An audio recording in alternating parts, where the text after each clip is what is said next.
അതുകൊണ്ട് ഓപ്പണിംഗ് സീനിൽ ഇപ്പൊ നമ്മുടെ ലൂഫി അവനാണെങ്കിൽ അവന്റെ 5th ഗിയറിലേക്ക് പോയിരിക്കുകയാണ്. കൈഡോയ്ക്കാണെങ്കിൽ അത് വിശ്വസിക്കാനായിട്ട് കഴിയില്ല. അവൻ കഴിച്ച ആ ഒരു ഡബിൾ ഫ്രൂട്ട് കം ഫ്രൂട്ട് അതിന്റെ പവർ അത് എത്രത്തോളം ഉണ്ടെന്ന് ഇപ്പൊ കൈഡോ തിരിച്ചറിയും. സത്യത്തിൽ ലൂഫി മരിച്ചതാണ്, കൈഡോ അവനെ കൊന്നതാണ്. എങ്ങനെ ഇത് സംഭവിച്ചു എന്ന് പറഞ്ഞ് അവൻ കൺഫ്യൂസ്ഡ് ആവും. അതിന് ലൂഫി പറയും, അതെ ഞാൻ മരിച്ചതാണ്, പക്ഷേ ഞാൻ എന്റെ 5th ഗിയറുമായിട്ട് ഇപ്പൊ പുനർജനിച്ചിരിക്കുകയെന്ന് പറഞ്ഞ് ലൂഫി ആണെങ്കിൽ ഹാപ്പി ആയിട്ട് അങ്ങനെ ചാടിത്തുള്ളി കളിക്കുകയാണ്. കാരണം അവന്റെ 5th ഗിയർ പവർ അത് അവന് ഒരുപാട് ഇഷ്ടമായി കഴിഞ്ഞു. കൈഡോ ആണെങ്കിൽ ചുറ്റും നോക്കും. ഇത്രയും നേരം ലൂഫി അവനെ മാത്രമാണ് റബ്ബറാക്കി മാറ്റി ഫൈറ്റ് ചെയ്തുകൊണ്ടിരുന്നത്.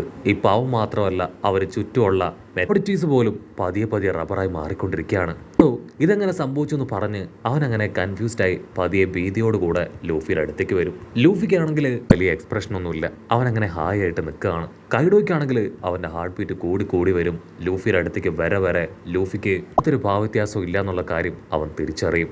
ഞൊട്ടിയിടയിൽ ലൂഫി എന്തെങ്കിലും ചെയ്യാൻ ശ്രമിക്കുന്നതിനുള്ളിൽ തന്നെ കൈഡോ ആണെങ്കിൽ ലൂഫി അങ്ങനെ വിഴുങ്ങുകയാണ്. ലൂഫി ആണെങ്കിൽ കൈഡോയുടെ വായിൽ അങ്ങനെ പിടിച്ചു നിൽക്കും. മര്യാദയ്ക്ക് നിന്റെ വാ തുറക്ക്, എനിക്ക് പുറത്തേക്ക് വരണമെന്ന് പറഞ്ഞ് അവന്റെ സ്ട്രെങ്ത് ഉപയോഗിച്ച് കൈഡോയെ ആഞ്ഞെട്ടിക്കും. പക്ഷെ കൈഡോ ആണെങ്കിൽ അവന്റെ വാ തുറക്കാൻ തയ്യാറാവാതെ പുറഞ്ചം ഓരോ ഭാഗത്തും അവന്റെ വാ ആഞ്ഞെട്ടിപ്പിച്ച് ലൂഫിയെ അതിന്റെ ഉള്ളിൽ വെച്ച് തകർക്കാൻ ശ്രമിക്കും. കൈഡോ ആണെങ്കിൽ കഷ്ടപ്പെട്ട് ബുദ്ധിമുട്ടി ഇപ്പൊ നമ്മുടെ ലൂഫിയെ സ്വാളോ ചെയ്യും. വയറ്റിലെത്തിയ ലൂഫിക്കാണെങ്കിൽ യാതൊരു ടെൻഷനും ഇല്ല. അവനാണെങ്കിൽ കൈഡോയുടെ വയറ്റിൽ കിടന്ന് തന്നെ തുള്ളിച്ചാടി ആഞ്ഞു പഞ്ച് ചെയ്യാണ്. പഞ്ചിന്റെ പവറിൽ ലൂഫിയുടെ ഫേസ് പോലും അവന്റെ ബോഡിയിൽ അങ്ങനെ തെളിഞ്ഞു വരും. കൈഡോ ആണെങ്കിൽ ഇതിനെയാൽ പൊളയും. ലൂഫി മര്യാദയ്ക്ക് കിടക്ക്, ഞാൻ നിന്നെ അഡ്ജസ്റ്റ് ചെയ്ത് കുറേശ്ശെ ഇല്ലാതാക്കാൻ പോവാണെന്ന് പറയും. പക്ഷെ ലൂഫി ആണെങ്കിൽ അവന്റെ പവർ ഉപയോഗിച്ച് കൈഡോയുടെ ബോഡി അതങ്ങനെ ഊതി പെരിപ്പിച്ച് കൊണ്ടുവന്ന് നൈട്രജൻ ബലൂണ് അതങ്ങനെ പറത്തും പോലെ മുകളിലേക്ക് കൊണ്ടുപോവാണ്. യമട്ടോ ആണെങ്കിൽ മൊമന്റോസ്കിയോട് പറയും, ലൂഫിയും തമ്മിലുള്ള ഫൈനൽ ബാറ്റിലാണ്, അത് നമുക്ക് കാണണം, എത്രയും വേഗം മുകളിലേക്ക് പോകണമെന്ന് പറയും. ഉടനെ യമട്ടോ ആണെങ്കിൽ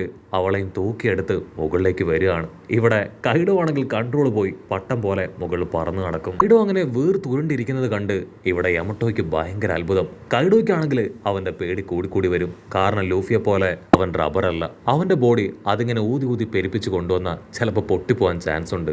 ലൂഫി ആണെങ്കിൽ ചുറ്റും നോക്കും. ദൂരത്തായിട്ട് ഈ 2 ദ്വാരം, അത് മറ്റൊന്നുമല്ല കൈഡോയുടെ കണ്ണ്. അവൻ പുറത്തേക്ക് ആ കണ്ണുകളിലൂടെ കൈ നീട്ടി കൈഡോയുടെ മൂക്കിൽ പിടിച്ച് മുകളിലേക്ക് വലിക്കും. ആണെങ്കിൽ വേദനയാൽ വാ തുറക്കുന്ന ആ ഗ്യാപ്പിൽ ലൂഫി ആണെങ്കിൽ വമ്പ ഫോഴ്സിൽ പുറത്തേക്ക് വരികയാണ്.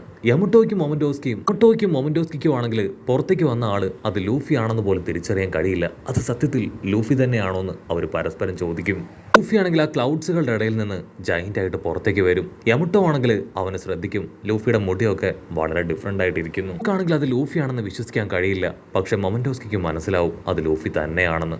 ഇവിടെ ലൂഫി ആണെങ്കിൽ നല്ല സ്പീഡിൽ വന്ന് കൈഡോയുടെ വായും വാലും അത് രണ്ടും 2 കൈകളായിട്ട് പിടിച്ച് സ്കിപ്പ് ചെയ്യാണ്. കൺട്രോൾ പോയ കൈഡോ ആണെങ്കിൽ ലാസ്റ്റ് ബ്രീത്ത് പവർ അതുപയോഗിച്ച് ലൂഫി ആഞ്ഞടിക്കുകയാണ്. പക്ഷെ ലൂഫി ആണെങ്കിൽ ഈസി ആയിട്ട് അതിൽ നിന്ന് പുറത്തേക്ക് വരും. മുൻപത്തേതുപോലെ ആ ഒരു ബ്ലാസ്റ്റ് ബ്രീത്ത് പവർ അത് അവന്റെ ബോഡിയിൽ വലിയ ഇമ്പാക്ട്സ് ഒന്നും തന്നെ ക്രിയേറ്റ് ചെയ്യില്ല. മാത്രമല്ല ലൂഫിയുടെയും കൈഡോയുടെ അറ്റാക്കിൽ അവിടെ ഉണ്ടായിരുന്ന സീലിംഗ് അതെല്ലാം തകർന്നു വീണ് ആനിമൽ കിങ്ഡം പൈററ്റ്സ് എല്ലാവരും മയ്യത്താവുകയാണ്. ഇവിടെ നമ്മുടെ ആൾക്കാർക്ക് പിടികിട്ടും നമ്മുടെ ലൂഫി അവൻ ഫുൾ പവറായിട്ട് തിരികെ വന്ന് കൈഡോയുമായിട്ട് പോരാടുകയാണെന്ന്. അവർ അങ്ങനെ സൂം ഔട്ട് ചെയ്ത ആ ഒരു ഐലാൻഡ് കാണിക്കും. ഐലാൻഡ് ആണെങ്കിൽ ഓൾമോസ്റ്റ് പകുതിയോളം തീ പിടിച്ച് കത്തി എരിയാണ്. തീർച്ചയായിട്ടും അവർക്ക് രക്ഷപ്പെടാനായിട്ട് കഴിയില്ല. കാരണം ആ ഒരു ഐലാൻഡ് അത് മുഴുവനായിട്ടും ഇപ്പൊ സ്കൈൽ അങ്ങനെ ഫ്ലൈ ചെയ്തുകൊണ്ടിരിക്കുകയാണ്. യൂസ്റ്റസ് കിഡ് ആണെങ്കിൽ അവന്റെ അവസാനത്തെ സ്ട്രെങ്ത് ഉപയോഗിച്ചും ഫൈറ്റ് ചെയ്യും. അത് കണ്ടല്ലോ, നീ ഓൾറെഡി ടയർഡ് അല്ലേ, വീണ്ടും നീ നിന്റെ സ്ട്രെങ്ത് ഉപയോഗിച്ച് ഇങ്ങനെ ഫൈറ്റ് ചെയ്യേണ്ട കാര്യമുണ്ടോ? അതിന് യൂസ്റ്റസ് കിഡ് ദേഷ്യപ്പെട്ട് പറയും, എന്നെ കൊണ്ട് പറ്റില്ല, വെറുതെ ഇരിക്കാൻ. റെസ്റ്റ് ചെയ്യേണ്ട സമയമല്ല, മറിച്ച് ഫൈറ്റ് ചെയ്യേണ്ട സമയമാണ്. തീർച്ചയായിട്ടും ഞാനത് യൂസ് ചെയ്ത് ഫൈറ്റ് ചെയ്യുമെന്ന് പറഞ്ഞ് അവൻ നിർത്താതെ പൊരിഞ്ഞ പോരാട്ടം. മറ്റൊരു ഭാഗത്ത് അപ്പാപ്പനാണെങ്കിൽ എല്ലാവരെയും ബൂസ്റ്റ് ചെയ്ത് സപ്പോർട്ട് ചെയ്ത് പൊരിഞ്ഞ അട്ടുകിടി ബഹളം.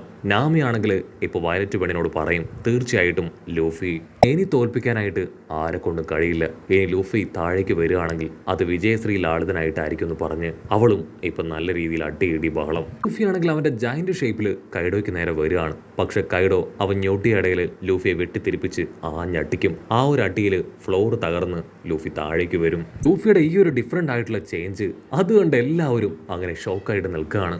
അങ്ങനെ കട്ട് ചെയ്ത ഇപ്പൊ നാമിയാണെങ്കിൽ ലൂഫിയുടെ പുതിയ അവസ്ഥ കണ്ട് ഷോക്ക് ആവുകയാണ്. ഓ നോ ലൂഫി, നിനക്ക് എന്തു പറ്റി? നീ ആ ഗ്യാപ്പിൽ അൺലിമിറ്റഡ് ആയിട്ട് വീണ്ടും ഫുഡ് കഴിച്ചല്ലേ ചോദിക്കും. ലൂഫി ആണെങ്കിൽ അതിന് മറുപടി ഒന്നും പറയാതെ കാറ്റ് വിട്ട ബലൂൺ അതങ്ങനെ സ്പിൻ ചെയ്ത് പോകുമ്പോലെ കറങ്ങി കറങ്ങി ഇപ്പൊ മുകളിൽ കൈഡോയുടെ അടുത്തേക്ക് തന്നെ പോവാണ്. കൈഡോയ്ക്കാണെങ്കിൽ ലൂഫിയുടെ അപ്പോഴത്തെ അവസ്ഥ കാണുമ്പോൾ തന്നെ മനസ്സിലാവും അവന്റെ എനർജി അത് ഓൾമോസ്റ്റ് ട്രെയിൻ ആയിരിക്കുകയാണ്. ഓ, ഫിഫ്ത്ത് ഗിയറിന്റെ പവർ അത് നഷ്ടപ്പെട്ടു അല്ലേ, ഇനി നിന്നെ കൊണ്ട് ഫൈറ്റ് ചെയ്യാനായിട്ട് പറ്റില്ല. പക്ഷെ ലൂഫി ആണെങ്കിൽ ടെററായിട്ട് പറയും, എനിക്ക് എന്റെ പവർ അത് നഷ്ടപ്പെട്ടിട്ടില്ല, തീർച്ചയായിട്ടും എന്റെ ഫിഫ്ത്ത് ഗിയർ അത് ഉപയോഗിച്ച് തന്നെ നിന്നെ തോൽപ്പിക്കുമെന്ന് പറയേണ്ട താമസം അവൻ അങ്ങനെ അൺകോൺഷ്യസ് ആയിട്ട് താഴേക്ക് വീഴുകയാണ്. അത് കണ്ട് കൈഡോയ്ക്ക് ഭയങ്കര അത്ഭുതം. ലോങ് ഷോട്ടിലായിട്ട് നമ്മുടെ ആൾക്കാരെ ഓരോരുത്തരായിട്ട് കാണിക്കും. അവർക്കെല്ലാവർക്കും ലൂഫിയെ കണ്ട് വിശ്വസിക്കാനായിട്ട് കഴിയുന്നില്ല. കാരണം അത്തരത്തിലൊരു ട്രാൻസ്ഫോർമേഷൻ ആണ് അവന്റെ ഹോൾ ബോഡിയിൽ സംഭവിച്ചിരിക്കുന്നത്. ലൂഫി ആണെങ്കിൽ മെലിഞ്ഞുണങ്ങി വിയേർഡായി ഒരു അപ്പാപ്പന്റെ ലുക്കായി മാറുകയാണ്. കൈഡോയ്ക്കാണെങ്കിൽ അത് കണ്ട് ഭയങ്കര സന്തോഷം. ആ ഗ്യാപ്പിൽ കൈഡോ അവനെ അറ്റാക്ക് ചെയ്യാൻ ശ്രമിക്കും. പക്ഷെ ഓൾറെഡി ഒരുപാട് സമയമായി കണ്ടിന്യൂസ് ആയിട്ട് ഫൈറ്റ് ചെയ്യുന്നതുകൊണ്ട് തന്നെ കൈഡോയും ഇപ്പൊ നല്ല രീതിയിൽ ടയേർഡാണ്. അവനാണെങ്കിൽ ലൂഫിയുടെ അടുത്തേക്ക് വരാൻ ശ്രമിക്കുന്നതിനിടയിൽ ടയേർഡായി താഴേക്ക് വീഴും. ഇവിടെ ലൂഫിക്കാണെങ്കിൽ എന്ത് പറയണമെന്നറിയില്ല. എന്റെ ഈ ഫിഫ്ത്ത് ഗിയർ അതൊരല്പം ടെററാണ്. എന്നെ കൊണ്ട് ഈ ഒരു വീക്ക്നെസ് ടയേർഡ്നെസ് അത് ടോളറേറ്റ് ചെയ്യാൻ കഴിയുന്നില്ല. ഞാൻ മരണത്തിന്റെ വക്കിലെത്തിയിരിക്കുകയാണെന്ന് പറഞ്ഞ് അവൻ അങ്ങനെ പതിയെ പതിയെ നടക്കും. കൈഡോ ആണെങ്കിൽ അവന് മരണ ആശംസ കൊടുക്കുകയാണ്. സത്യത്തിൽ നീ മരിക്കുന്നത് തന്നെയാണ് നല്ലത്. എത്രയും വേഗം നീ മരിച്ചു പോകാനായിട്ട് ഞാൻ പ്രാർത്ഥിക്കാം. ലൂഫി ആണെങ്കിൽ അടിച്ചു പറയും, മരിക്കാൻ ഞാൻ തയ്യാറാണ്, എനിക്കതിന് പേടിയൊന്നുമില്ല. പക്ഷെ അതിനു മുൻപ് നിന്നെ ഞാൻ കൊല്ലും, എന്നിട്ട് മാത്രമേ ഞാൻ മരിക്കൂ. കൈഡോയ്ക്കാണെങ്കിൽ അത് കേട്ട് ദേഷ്യം അത് ഇരട്ടിയാവും. കൈഡോ എങ്ങനെയെങ്കിലും ലൂഫിയുടെ അടുത്തേക്ക് വന്ന് അവനെ തീർക്കാനായിട്ട് നിരങ്ങിയും എഴുന്നേക്കാനും ഒക്കെ തന്നെ ശ്രമിക്കും. പക്ഷെ അവനെ കൊണ്ടും ഒട്ടും തന്നെ കഴിയുന്നില്ല. അപ്പൊ ലോങ് ഷോട്ടിലായിട്ട് നാമിയും വയലറ്റ് പെണ്ണും അവരാണെങ്കിൽ സൂം ചെയ്ത് ലൂഫിയെ ശ്രദ്ധിക്കുകയാണ്. സത്യത്തിൽ ഇത് നമ്മുടെ ലൂഫി തന്നെയാണോ? അവന്റെ ബോഡി ആണെങ്കിൽ വൈറ്റ് ആയിരിക്കുന്നു, ആകെ വയസ്സായിരിക്കുന്നു, അവന്റെ മുടി പോലും നീണ്ട് വെളുത്തിരിക്കുകയാണ്. ശരിക്കും ലൂഫി തന്നെ ആയിരിക്കും എന്നൊക്കെ ചിന്തിച്ച് അവർ പരസ്പരം നോക്കും. അതേസമയം ലൂഫി അവനാണെങ്കിൽ മനസ്സിൽ ഉറപ്പിക്കും, ഇതിങ്ങനെ എൻഡ് ചെയ്യാൻ പാടില്ല, ഞാൻ തിരികെ പിടിച്ചേ പറ്റൂന്ന് പറഞ്ഞ് അവൻ ഉടനെ മൊമൻഡോസ്കിയെ, കിന്നിനെ, കാഞ്ചറോയെ അങ്ങനെ അവിടെ ഉണ്ടായിരുന്നവരെ എല്ലാവരെയും ആലോചിക്കാനായിട്ട് തുടങ്ങും. അവനങ്ങനെ ആലോചിക്കും തോറും അവന്റെ പവർ കൂടി കൂടി ബാക്ക് ടു നോർമൽ ആവുകയാണ്. ലൂഫി ആണെങ്കിൽ ഇപ്പൊ ഞൊട്ടിയടയിൽ അവന്റെ ഫിഫ്ത്ത് ഗിയറിലേക്ക് തന്നെ വന്നിരിക്കുകയാണ്. കൈഡോ അത് കണ്ട് പറയും, നിന്നെ കൊണ്ട് ഒരിക്കലും ഇനി ആ ഫിഫ്ത്ത് ഗിയർ എടുക്കാൻ പറ്റില്ല. നീ ആ ഫിഫ്ത്ത് ഗിയർ അത് ഉപയോഗിച്ച് കഴിഞ്ഞാൽ നിന്റെ മരണം അത് നിശ്ചയമാണ്. ലൂഫി ആണെങ്കിൽ ആയിട്ട് പറയും, മരിക്കാൻ ഞാൻ തയ്യാറാണെന്ന് പറഞ്ഞ് അവൻ അവന്റെ നെഞ്ചിൽ ആഞ്ഞടിക്കുകയാണ്. അപ്പൊ ആ ഡ്രംസ് ഓഫ് മ്യൂസിക് സൗണ്ട് അത് പുറത്തേക്ക് വരും. ലൂഫി അവന്റെ ഫുൾ ഫോഴ്സിൽ അങ്ങനെ കുതിക്കുകയാണ്. അവൻ കുതിക്കും തോറും പുറകിലുള്ള മണ്ണ് അതങ്ങനെ പുറകിലേക്ക് തെറിച്ച് അവിടെ മുഴുവൻ പൊടി പടരും. യമട്ടോ പെണ്ണാണെങ്കിൽ വിളിച്ചു പറയും, ലൂഫി നിന്റെ പുറകിൽ കൈഡോ. അത് കേൾക്കേണ്ട താമസം ലൂഫി തിരിഞ്ഞു നോക്കും. കൈഡോ അവന്റെ വെപ്പൻ വെച്ച് അവന്റെ തലയിൽ ഞെട്ടിക്കുകയാണ്. ആ ഒരു അടിയില് ലൂഫി ആ വെപ്പനിൽ അങ്ങനെ കുടുങ്ങി പതിയെ താഴേക്ക് വീഴും. അവന്റെ കഥ കഴിഞ്ഞു എന്ന് പറഞ്ഞ് ആണെങ്കിൽ വീണ്ടും ആ വെപ്പൻ എടുത്ത് അടിക്കാനായിട്ട് ഓങ്ങുകയാണ്. പക്ഷെ അപ്പോഴേക്കും ലൂഫി അവനാണെങ്കിൽ അറഞ്ചും പുറഞ്ചും ചുറ്റും ഓടും. ലൂഫിക്കാണെങ്കിൽ ഒരു സെക്കൻഡ് ഭയങ്കരമായിട്ട് കൺഫ്യൂഷൻ ആവും. ഇവൻ എന്തായി ചെയ്യണേ? ഇവന് വട്ടായം ചിന്തിച്ചു നിൽക്കുന്ന സമയം ലൂഫി അവനവന്റെ രണ്ട് പവറും ഉപയോഗിക്കുകയാണ്. Of observation, colour of hockey power, അത് രണ്ടും കമ്പൈൻ ചെയ്യാൻ അവനെ കൊണ്ട് ഫിഫ്ത്ത് ഗിയറിൽ കഴിയുന്നുണ്ട്. ലൂഫി ആണെങ്കിൽ വളരെ ക്യാഷ്വൽ ആയിട്ടാണ് അവനോട് ഫൈറ്റ് ചെയ്യണത്. മാത്രമല്ല അവനുമായിട്ട് ചേർന്ന് നിൽക്കുന്നതിനെയും അവന്റെ ചുറ്റുമുള്ളതിനെയും എല്ലാം തന്നെ അവൻ ഒരുപോലെ ആക്കി മാറ്റി ഇപ്പൊ കൈഡോയെ വെല്ലുവിളിക്കും. നിനക്ക് ധൈര്യം ഉണ്ടെങ്കിൽ എന്നെ അടിച്ച് കൊല്ല്. കൈഡോ ആണെങ്കിൽ അവന്റെ പിന്നാലെ പോവും. ലൂഫി ആണെങ്കിൽ കൈഡോയെ പറ്റിച്ച് ശബ്ദം ഉണ്ടാക്കി അവനെ വെട്ടിത്തിരിപ്പിച്ച് കളിച്ചുകൊണ്ടേയിരിക്കുകയാണ്. കൈഡോയ്ക്കാണെങ്കിൽ ചത്താ മതിയെന്നാവും. കാരണം ഒരുപാട് വർഷങ്ങൾക്ക് ശേഷമാണ് ഇങ്ങനെ ഒരു തലവേദന അല്ലെങ്കിൽ ഇങ്ങനെ ഒരു ടൈറ്റ് കോമ്പറ്റീഷൻ അവന് വരുന്നത്. കൈഡോ ആണെങ്കിൽ ഫേസ് ബോൾ അടിക്കുന്നത് പോലെ അവന്റെ സ്റ്റിക്ക് എടുത്ത് ലൂഫിയെ അടിക്കാനായിട്ട് റെഡിയാവും. ലൂഫി ആണെങ്കിൽ കറങ്ങി കറങ്ങി കൈഡോയുടെ തൊട്ടടുത്തെത്തി ആ സ്റ്റിക്ക് തട്ടിത്തെറിപ്പിച്ച് എന്റെ മുഖത്ത് തന്നെ ആഞ്ഞൊരു പഞ്ച്.